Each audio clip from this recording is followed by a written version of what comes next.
আজকে কী রান্না করব সবই নিয়ে চলে এলাম তোমাদের সামনে।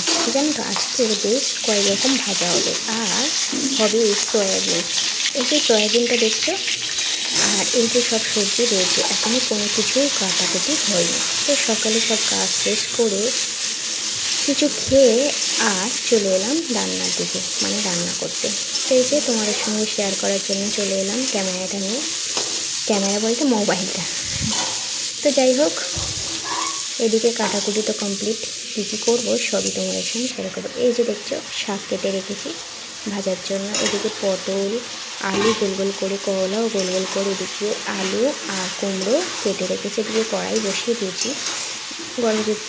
গরম হয়ে গেছে। তো এদিকে সয়াবিনটাও ভিজিয়ে ভালো করে সিদ্ধ করে রেখে দিয়েছি। আর এদিকে দেখছি ভাত অলরেডি হয়ে গেছে।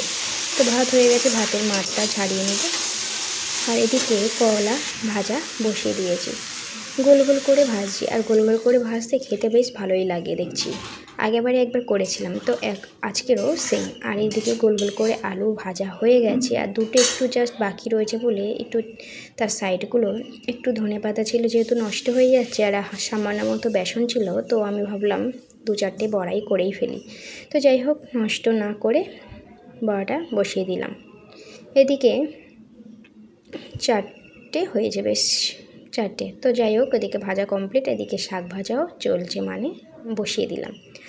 একটু পেঁয়াজ আর যেহেতু শুকনো লঙ্কা খতম, মানে শেষ, তাই কাঁচা লঙ্কা দিয়ে পেঁয়াজ ভেজে আর বসিয়ে দিয়েছি। এদিকে শাক হচ্ছে হওয়ার পরে, আর ওদিকে কুমড়ো আলু পটল দিয়ে সয়াবিন। এরকমভাবে কে করে খেয়েছো অবশ্যই কিন্তু কমেন্টে জানিও, যে এমন করে খেয়েছো আর কেমন খেতে লাগে। আমার তো খুবই ভালো লাগে, তোমাদের কেমন লাগে অবশ্যই জানিও। তো যাই হোক, এদিকে পটল আর সয়াবিন ভেজে নিয়েছি, আর এদিকে আলু কুমড়ো আর একসঙ্গে 5 ফোড়ন দিয়ে ভাজা বসিয়ে দিয়েছি। তো এদিকে হচ্ছে, আর ওদিকে তো ভাজা রয়েছে, মানে সয়াবিন আর পটল। এই যে পটলটা দেখতে মনে হচ্ছে হালকা একটু কাঁচা রয়েছে, তো কষলে একটু ভাজলে ভালো করে হয়ে যাবে। তো যাই হোক, এটা সয়াবিনটা ভালো করে ভাজা হয়েছে, এদিকে কষিয়ে মানে কি কষতে দিলাম, ভালো করে মশলা দিয়ে কষিয়ে নিচ্ছি। আর হচ্ছে কি, আজকের বেশ এই কদিন ধরে জানোই তো তোমরা কেমন গরম ফেলেছে, তবে তিতো আর শাক ভাজাটা এই গরমেই বেশি সবাই খেতে ভালোবাসে। কেন এই গরমে দেখবে তিতো আর শাক ভাজাটাই সবসময় সবাই ভালোবাসে। আমাদের বাড়িতে আজকেরও শাক ভাজা আর তিতো করা হয়েছে।